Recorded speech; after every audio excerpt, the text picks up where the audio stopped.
Finger millet यानी रागी Poaceae नाम का एक घास परिवार का अनाज है जो हमारे देश में सालों से उगाया जा रहा है। इस अनाज का बीज सफ़ेद, हल्के भूरे या फिर गहरे भूरे रंग के होते हैं जो कई रूप से खाए जाते हैं। ज़्यादातर लोग इससे बने हुए आटा के रोटी, लड्डू और कई चीज़ें खाते हैं। उगांडा से आया हुआ ये घास का बीज लगभग 3000 साल पहले से भारत के लोग द्वारा उगाए जा रहे हैं। 2023 को इंटरनेशनल ईयर ऑफ मिलेट के रूप में डिक्लेयर करने के बाद मोटे अनाज के तौर पे इसकी खेती कई गुना बढ़ रहा है।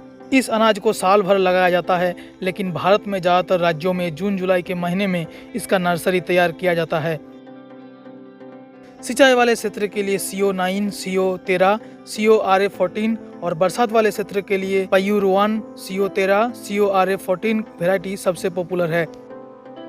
इसकी नर्सरी तैयार करने के लिए मिट्टी में हल्की जुताई करने के बाद कंपोस्ट खाद और सुपर फॉस्फेट को मिलाकर बीज का छिड़काव किया जाता है। रागी की नर्सरी तैयार करने के लिए प्रति एकड़ लगभग 5 से 8 किलो तक बीज लगता है, जहां पे किसान रेस्ड बेड में या फिर फ्लैट जमीन में भी इसकी नर्सरी तैयार करते हैं। छिड़काव से पहले प्रति केजी बीज को 2 ग्राम कार्बेंडाजिम के साथ पॉलीथीन बैग में मिला लिया जाता है। इससे बीज का उपचार हो जाता है। इसके अलावा प्रति केजी बीज के लिए 30 ग्राम ट्राइकोडर्मा का इस्तेमाल भी किया जा सकता है। नर्सरी में बीज का बुआई करने के बाद खाद देके ढक देना चाहिए। वैसे तो बरसात में नर्सरी में पानी उतना नहीं लगता, लेकिन अगर बरसात ना हो तो हर 5 दिन में पानी अच्छे से दे देना चाहिए। लगभग 20 से 25 दिन में पौधा खेत में ट्रांसप्लांट करने के लायक बन जाता है। 2 बार जुता गया जमीन में कम से कम 5 टन प्रति एकड़ के दर से गोबर खाद डाल देना चाहिए। वैसे तो रागी में लगभग 10 से 12 कुंटल प्रति एकड़ की पैदावार आती है, लेकिन अच्छी पैदावार लेने के लिए मिट्टी को जांच करके खाद का मिलाव करना चाहिए। ऐसे रागी में प्रति एकड़ 25 किलो नाइट्रोजन, 13 किलो फास्फोरस और 13 किलो पोटास की जरूरत पड़ती है। पौधा रोपाई से पहले 1 किलो एजोस्पिरिलम और 1 किलो PSB यानी फॉस्फेट सोलुबलाइजिंग बैक्टीरिया को 25 किलो गोबर खाद के साथ मिलाकर छिड़काव कर देना चाहिए। रोपाई के वक्त खेत में ज़्यादा पानी नहीं रहना चाहिए और पौधे को 3 सेंटीमीटर से ज़्यादा नहीं रोपना चाहिए।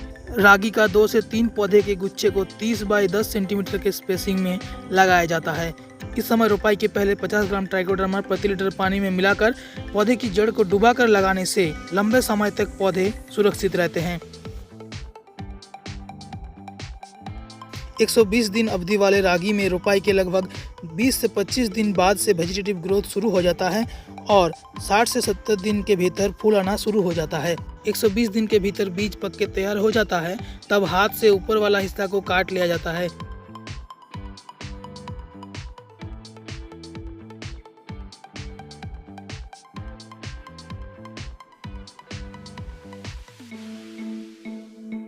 इसके बाद थोड़ा सा धूप में सुखाने के बाद डंडी के मदद से उसको तोड़ा जाता है और फिर हार्वेस्ट किया जाता है।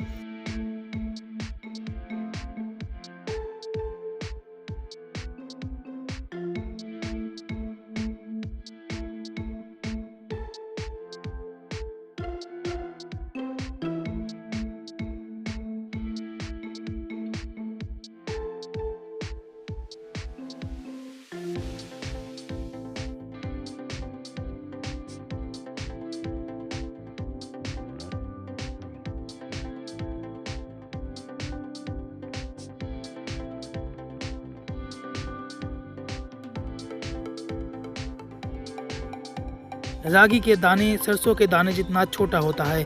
लगभग 1 ग्राम में 400 दाने आते हैं। पोषण के मामले में ये दाने गेहूं और चावल से कई गुना अच्छे हैं। इनमें कैल्शियम, फाइबर और कई प्रोटीन, विटामिन, खनिज पदार्थ भरपूर मात्रा में उपलब्ध होते हैं।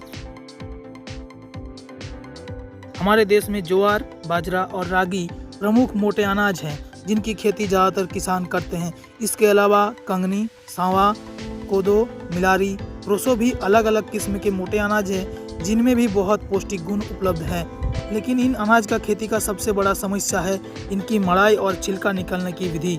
विवेक मड़ुआ थ्रेसर की मदद से ये काफ़ी आसान हुआ है। इसके वजह से कई किसान मोटे अनाज की खेती करने के लिए उत्सुक हो रहे हैं।